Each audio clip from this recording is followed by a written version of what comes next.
Assalomu alaykum hammaga. Bugungi darsimizda sizlar bilan Manuals and Help va Linux fayl sistemasini ko'rib chiqamiz.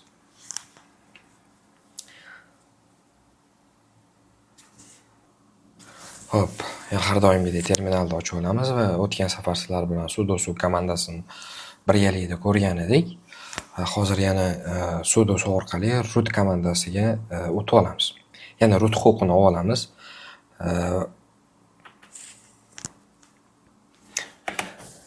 Endi shu yerdan yozishni boshlaymiz. Komandalarimizni.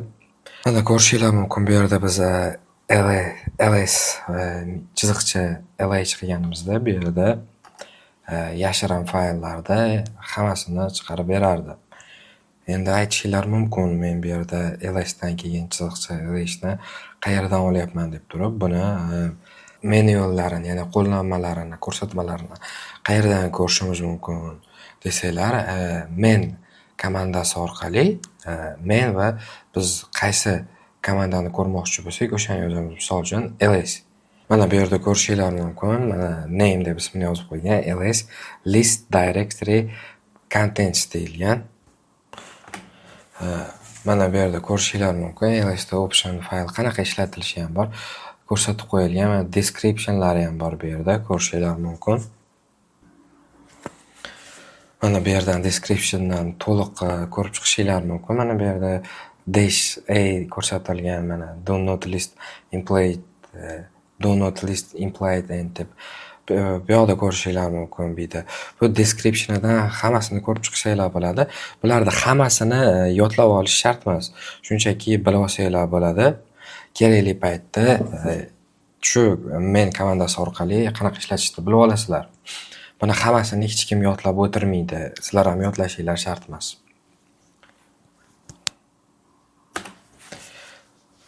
Xo'p, yana boshqa yo'li ham bor buni ko'rishda. Misol uchun ls deydi. -help deymiz. Hozir bu yerda noto'g'ri yozib qo'yibman. Hozir yana boshidan yozamiz. ls ikkita chiziqcha bo'ladi bu yerda. dash deb turib help yozamiz. Bu help komandasida ham ko'rishinglar mumkin. Bu yoqda qanaqa ishlatilishi ko'rsatilgan.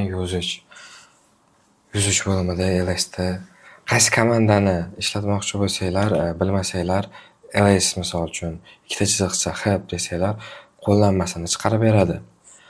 O'zingizlarga qulaydan foydalanishinglar mumkin. Misol uchun men komandasi yoki help komandasi orqali ko'pchilik lekin men komandasini ishlatadi. Sizlar ham o'zingizlarga qulayini tanlab ishlatishinglar mumkin. Misol uchun yana boshqa komandalarni ham ko'rib chiqamiz. Men deb yozib cat deb yozsam, bu yoqda ko'rishinglar mumkin. Cat komandasini qanaqa parametrlari bor, shularni ham chiqarib beradi. Bu yerdan chiqib ketish uchun endi q tugmasini, ya'ni q tugmasini bosib chiqib ketsak bo'ladi. Xo'p, biz hozir sizlar bilan Manuals and Help ko'rib chiqdik. Endi Linux fayl sistemini ko'rib chiqamiz sizlar bilan birgalikda. Bu nima desanglar, har bitta operatsion tizimda fayl sistemi bo'ladi, ya'ni o'sha fayllarning turgan o'rni.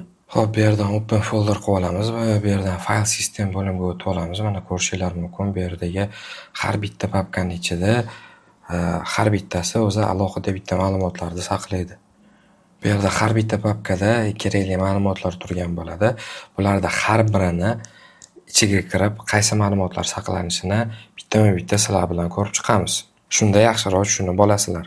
Linuxda xt4 degan fayl sistemi ishlatiladi. Hozir shuni sizlar bilan ko'rib chiqamiz. Misol uchun bu yerda xt4 deb yozamiz va ko'rishinglar mumkin. Bu Windowsda ham ishlatilishi mumkin. Journaling file system for Linux deyilgan. Bu yerda Tor 3 bu versiyasi, bu yerda ikkalasini birlashmasi desak bo'ladi. Chunki 3 yo Tor bu versiyasi. Misol uchun NTFC da ko'rishimiz mumkin. Bu Windowsda ishlatiladi. Zamonaviy Windows operatsion tizimlari uchun standart bo'lib xizmat qiluvchi Microsoftning xususiy jurnal fayl tizimi. U FAT kabi eski tizimlarga nisbatan yaxshilangan funksiyalarni, jumladan yaxshi izlash, tranzaksiya jurnalini yuritish orqali ishonchlilikni oshirish, fayl va papkalarda ruxsat berish, shifrlash va siqish kabi ilg'or xavfsizlik imkoniyatlarini taqdim etadi. Kelinglar endi bu papkalar ichida qanaqa ma'lumotlar borligini ko'rib chiqamiz. Birinchisi bin papkani ichiga kirib ko'ramiz. Bu yerda nimalar bor desanglar, bu bin degan faylning ichida biz har doim ishlatadigan komandalarimiz bor. Mana misol uchun ko'rishingiz mumkin, apt-get komandasi bor. Hozir buni ichiga kirib ko'rsata olmaymiz. Kirib ko'ra olmaymiz to'g'risi.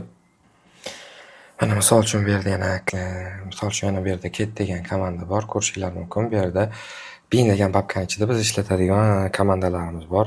Sizlar bilan binni ko'rib chiqdik. Dasturni mana shu joyga bin degan papkani ichiga yozib qo'ygan bularni hammasini. Ikkinchisi boot.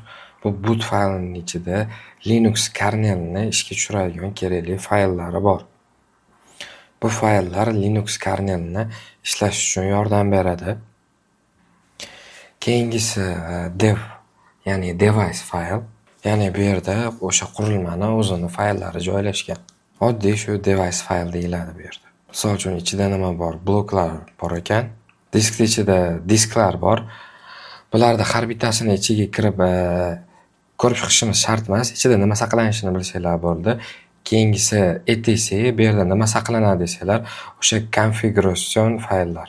O'sha serverlar ishlab turish uchun kerak bo'ladigan konfiguratsion fayllar turadi. Keyingisi home. Home'ga kiradigan bo'lsak, kaliga kirib ketadigan bo'lsak, bu yerda sizlar bilan o'sha ko'rgan nimalarimiz, asosiy qismlarimiz sizlar bilan oldin ko'rib chiqdik-ku. Keyingisi lib, ya'ni library papkasi. Bu yerda basic kutubxonalar joylashgan bo'ladi. Mana shu joyda saqlanadi o'sha hammasi basic kutubxonalar. Bu yerda 32-62 bit qilib qo'ygan, ularda hammasi o'sha saqlanadi bu yerda. Keyingisi media, bu media degan bo'limda nima saqlanadi desanglar, media faylida, media papkasida nima saqlanadi desanglar, ya'ni mount points deyiladi bu yerda. Bu yerda USB'lar, o'sha CD disklar va CD-ROMs degan narsalar saqlanadi. Endi mountda bu yerda o'sha vaqtinchalik mount pointlar saqlanadi. Hozir bizga bular unchalik kerak bo'lmaydi-yu, lekin keyinchalik kerak bo'ladi. Lekin hozir kerak emas. O'shaning uchun ozgina aytib o'tyapman, tushuncha berib ketyapman hozir. OPT degan xuddi shunaqa, mana bu yerda Microsoft turibdi. Bu yerda Google turishi mumkin. Bu yerda o'sha dasturlarni saqlashga yordam beradi bu yerda. Bu qo'shimcha dasturlarni yozishda va saqlashda ishlatiladi. Pros, ya'ni proc deb yozib qo'ygan, ya'ni protsess bu nima desanglar, bu Linuxda hozirda ishlab turgan protsesslarda, o'sha hozirda Linuxda ishlab turgan protsesslarda, o'sha jarayonlarda saqlab turadigan papka bu.